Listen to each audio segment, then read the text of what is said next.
But right now, I'm holding Korea's most expensive bowl of noodles, a bowl of noodles that costs over $500. And soon I'll compare it to Korea's most famous noodle. They said, we don't need advertising, but you're just gonna slow us down, baby. Then to a bowl from the oldest noodle shop in the country. It tastes like farts in your mouth a little bit. What first, we have come to our cheapest noodle location of the day, a Heinik, a place known as Rangyan Kanijam, or a ramen convenience store. The cheapest noodles you can find here are under $3. But there's a catch. When you come here, you are the one who is making your own noodles. Let's go inside now to see more of how it works.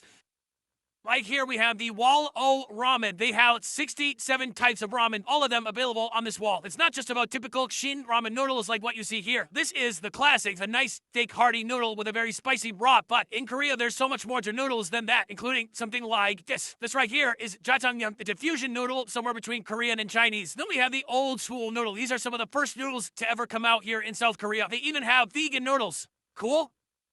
Right here we have the sogogi ramyeon, which would be beef flavored and definitely not eater. Oh my fucking god! Another fun thing to point out is the way this shop is laid out right here. This is the mild zone. If you don't like a lot of spice, you're gonna see right here. Here's an example of a mild noodle right here. This is called gamjapmyeon. It literally means potato noodles. I've never even heard of this, but why not? So here, creating a good bowl of noodles isn't just about the noodle. It's also about the toppings. And over here, this is all stuff that you can put on your noodles for free when you order. First of all, kimchi, carrots, pounded rice cakes, chives, pickled radish, green onions. Also, there's this right here, bean sprouts. So those are all free, but there is one topping I should mention that you do have to pay for, and that is chiju.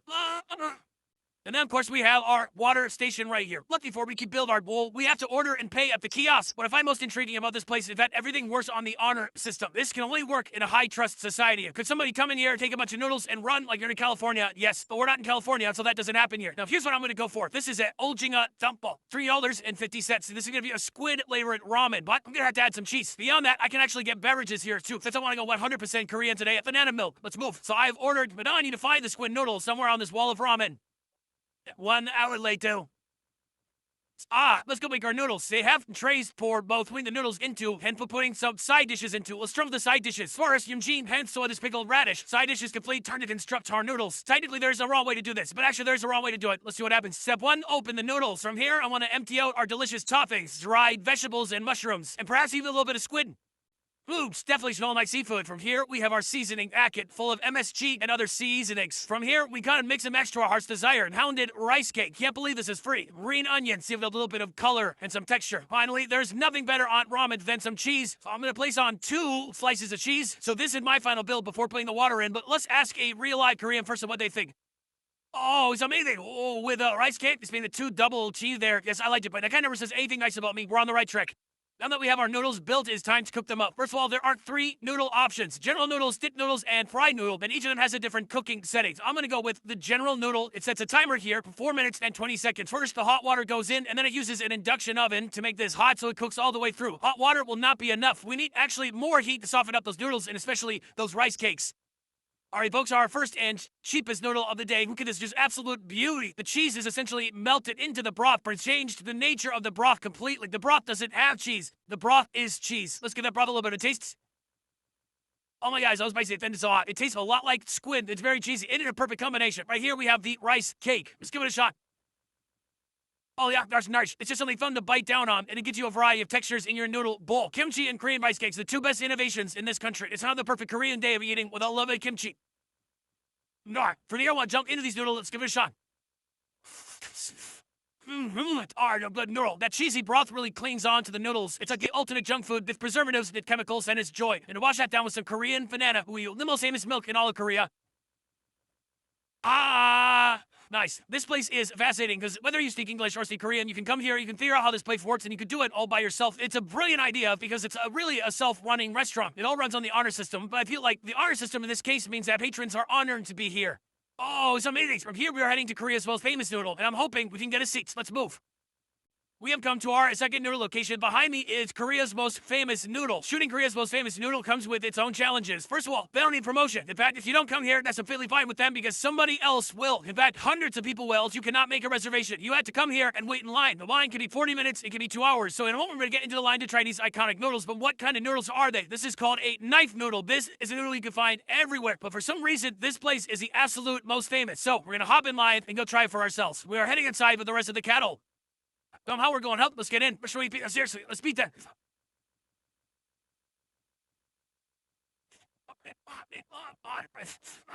We need them. So right now we come to a section that's only for people who have 3 or more in their party. In our party, we have me, we have in a camera guy, we have Calvin, and we have my local Korean guy, Joe. Hello, Joe. The plus side of having 4 people is we might get in faster. The downside is I have to buy noodles for all these guys. Well, dude. iPhones we have then seated. Let's get into it. A simple menu. We have a ganguk soup. This is the iconic food that everybody here comes for, but they also have a dumpling called mandu.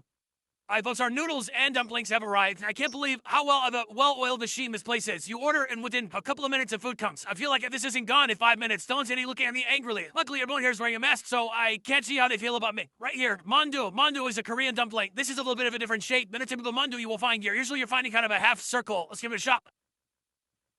These are really good. You're going to be even better with some of that soy sauce, a little bit of vinegar, a little bit of sesame oil, and full jus. I'll kimchi you. I'm done. Look at us. I'm the belle of the bowl. They brought us kimchi. Let's go back to the mandu. Delicious, sweet, oniony, and the wrapper has a nice bite. I like that, but listen, we're here for the noodles. This is our ganguk soup. Ganguk soup literally means knife-cut noodles. Kan means knife, guksu means noodles, even though it sounds like a slur. I'm sorry. It just means noodle, folks. Instead of machine extruded noodles, the dough is hand-rolled and sliced with a knife, giving the noodles a slightly irregular, chewy texture. Just like me, irregular. But we're bitten into the actual noodles on top. At first, looks like a flat noodle, but it actually is a compressed dumpling. And actually, you will notice that the components of this dumpling are eerily similar to what's here in this dumpling. Let's give those a bit of a dredge in the sauce. Cheers. I don't want to say for sure, but it tastes eerily similar to the mandu wrapper. It's flat, it's got a little bit of filling, it's delicious, especially when it soaks up that raw. Ganguk is known for having this very thick, cloudy raw. It tastes delicious, smoky, mushroomy, super savory. Also, there's some animal fat in there too, probably pork. Right here, we have the knife-cut noodles, just nice, big, irregular strands soaking up all that delicious broth. Oh, wow, it is a thick, hearty noodle, but the best part is that broth. This is a simple, straightforward, hearty bowl of deliciousness. Look at the sheer massive quantity of noodles that are in this bowl. That is a meal right there, my friends. This place could easily rip you off. They could be charging people $20, $30 a bowl if they wanted to, but no, the price for these noodles, it is only 11,000 won. You can come to a Michelin-recognized restaurant and get a fat bowl of noodles for under $8. That's a great value.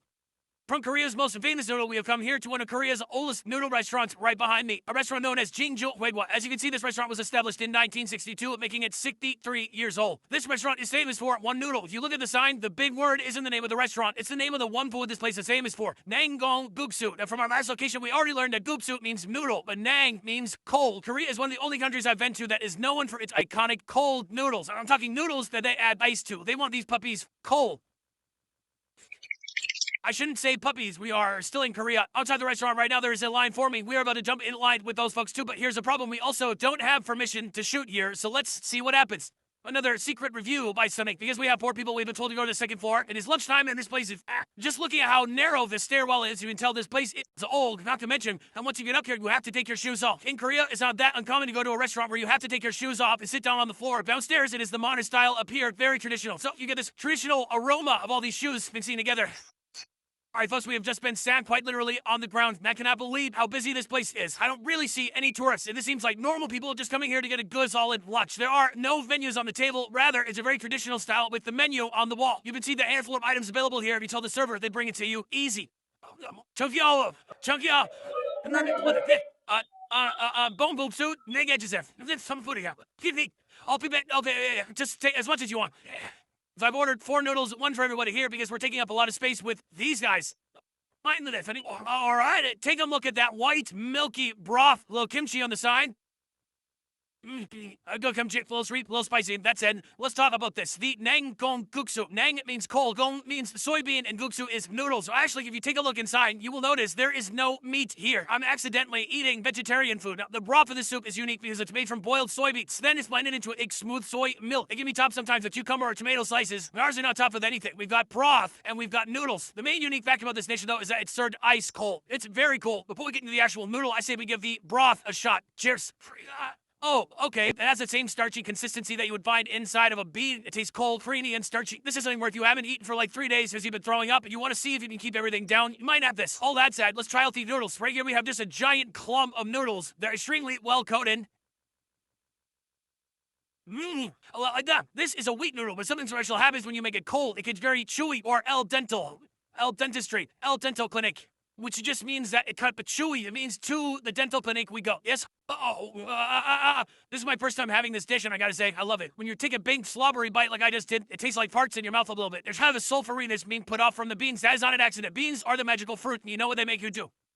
At last, we have come to our final noodle destination of this video, our most expensive noodle at a restaurant known as Myeon Seoul. Myeon means noodle, and Seoul, well, that's the city that we're in right now, baby. Welcome to Myeon Seoul, an artisan noodle shop founded by Chef Kim Do-yoon Poop. Spent over 17 years researching noodles. Work that led him to opening 2 restaurants that were both recognized by the Michelin Guide. Here, his signature creation is the perilla oil noodle. And there it is. These are the iconic noodles. On the surface, it looks very simple. You can see some seaweed on top, and it's nice thin wheat noodles underneath. It's a dry noodle, but it's served with perilla oil. Perilla is a leaf that is green on one side and purple on the other side. This is a common leaf that you will see when eating Korean barbecue. You have your lettuce or its songju, and then you have the perilla leaf, which has a very fragrant, perfumey, aromatic smell to it. So here, they've taken that perilla leaf, they turned that into an oil, and that oil has joined these famous noodles. But today, we won't be trying Chef Kim Do-yoon's signature perilla oil noodle. Instead, we'll challenge him to make an upgraded version that costs over $500. All right, we'll buy him at the noodle making station with Chef Kim right by my side. We're about to make the noodles for this very expensive noodle dish. This is easily going to be the most expensive noodle you will find in this city. Right here in this KitchenAid, we have some wheat flour. Now, that is going to join this in just a moment to make our noodle base. Inside this cup, he has simmered a broth with oxtail, black garlic, and various dried seafood. All of that has been simmering for 2 days, and that is going to be the wet agent that binds with our dry flour. Sir, take it away. Step 1, turn on the mixer. Step 2, slowly drip in gobs and gobs of that yummy flavor. From here, he is saying the dough is finished, which is remarkable because it looks very dry and like it's falling apart, but not cohesive. Is this noodles? When do you become noodles? The first step of noodle dough making has finished, so his next move right here is to remove any lumps from the dough. So far, it is just a noodle dust. When will you noodle? Now all that gets shoved over here through the noodle sheeter, however on, and slowly the giant cylinder begins to turn. Ooh, and down here, take a look. A sheet is being pressed out. What a beauty. I wasn't sure how we were going to go to kind of a dry crumble to something like this. All the noodle required was some extreme pressure being sifted through a $20,000 noodle sheeter. Cool. This is the noodle conception, and this is the noodle bait. From here, you're going to feed the noodles through the sheeter 3 more times. And there you go, the final noodle scroll, the noodles of destiny. It's so thin, it's so gorgeous, and it's so perplexing because it started out so dry that I didn't see how it could ever become something like this. And here it is, and that's why this man is the noodle master. You ever get your hair stuck in there? Yeah, a couple times. All right, folks, now we have our noodle roll. It is time to slice our noodles up. So between here and down here, there is some kind of a noodle cutting device within this machine. All this man has to do down here is collect each bunch of noodles, and they're ready to go. All right, folks, we are getting dangerously close to doing our noodle build. But first, I want to explain why this noodle is so expensive. Let's go through some of the ingredients. First of all, right here we have the noodles, which you already saw being made. And then over here we have the expensive stuff. This is lobster meat, the lobster skin, the red part that you would find on the outside of the lobster. You peel that off and we have a pile of just that. Meanwhile, right here we have a julienne abalone. Now, that is not even the most expensive part of this. This is the most expensive part of this noodle. Caviar. This tin right here costs over $1,000. Let's get into the noodle build. Step 1 right here, we have the noodles, and they're about to head into the water. Well, we put the noodles into a noodle net, and they're going to blanch for a little bit in the steamy hot water. From here, the noodles join a bath of perilla oil, and they're handed off to the big guy. From here, the chef mixes the noodles about, making sure they're fully covered with that perilla oil, and from there, they descend into their final destination, the noodle bowl. Now let's move on to the toppings. The chef begins with the lobster meat. From there, the lobster skin. The next step, a massive portion of abalone joins the bowl. Now it is time to unveil the caviar. It is a lot of caviar. So from here, he's going to scoop a giant dollop of caviar and put that on top of the noodles. He comes back for a second dollop. Even more caviar. This is now half noodles, half fish eggs. Even more caviar joins the chat. Oh my God, what is he doing? I've never seen a chef this daring, this unhinged, and this borderline irresponsible. What is happening? Chef Kim is committed, and he's taking the challenge of making Korea's most expensive bowl of noodles to heart. Surely this is something the internet has never seen before. Soon, I'll find out if you can really have too much of a good thing when it comes to one of the world's most precious ingredients. This dish is not balanced about decadence. It's over the top. It is the most expensive bowl of noodles I've ever seen. Let's give it a shot. All right, folks, I'm told that this meal right here costs $578. That is so expensive that the wine I'm going to be drinking with this is known as water. So, people complain about these types of videos sometimes saying that the chefs who make the expensive meals, they only make it expensive by adding a bunch of expensive ingredients like caviar. Okay, those people have points this time, especially. I'm not sure what happened here. I mean, there are noodles. The noodles are in here somewhere, but all you really see from the top are these glistening, beautiful, big chunks of caviar. That's a lot of caviar. Here's my first step. Kimchi. Kimchi is a very humble ingredient. I want to see what happens if I take some of this caviar and mix it with kimchi. Oh yeah, this takes the caviar to the next level. Not the kimchi. The kimchi was already perfect. Really trying to get Korean subscribers right now. Anybody? No, still nobody. Okay, from here I want to go deeper into these noodles. When I pull on the noodles, it's revealing not just the noodles, but all that meat that was on top. I think I gotta try all these toppings together. I want a little bit of noodles, I want lobster, I want abalone, and I want caviar, all together in one delicious bite. So let's go to shot. Face pop back, swing it too. Oh wow, that's a lot of expensive stuff all at once. I like the taste of the lobster, slightly chilled. The caviar is very salty. When you have that much caviar surrounded by this much other intense, rich seafood, it is a lot to handle. A lot of people might ask, is it possible to have too much of a good thing? The answer is subtle and nuanced. Yes. You know, I think the issue here is that maybe these noodles need to be mixed. You have to take the noodles, split them apart, and make sure they all get drenched with that broth. The broth in this case is $500 worth of caviar. Let's give it a shot.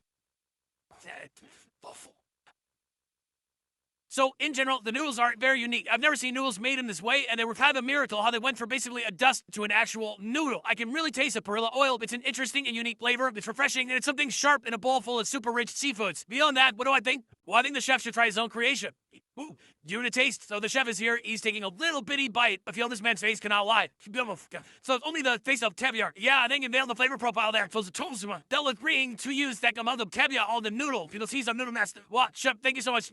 I'm some guys, listen, a lot of guys experience that will never be had again by anybody, nor should it. I feel bad because it's kind of just like a big, grotesque mess of expensive ingredients at this point. In the end, is it delicious? Well, it'll depend on your definition of the word is. So guys, today we tried 4 different types of iconic Korean noodles. I want to know between the cheapest, the most famous, the oldest, and the most expensive, which is going to go on your Korean noodle bucket list. Otherwise, that is it for this video. Thank you so much for watching. I will see you next time. Peace. Before we go, I want to say a huge thank you to my friend and local guide, Joe. Thanks, Joe. Thank you, man. Joe was instrumental in helping us find all of these locations for this video. He is a guide. He puts on food tours and custom tours, too. So if you're interested in doing a tour with my friend Joe, you can find his information downstairs in the description box.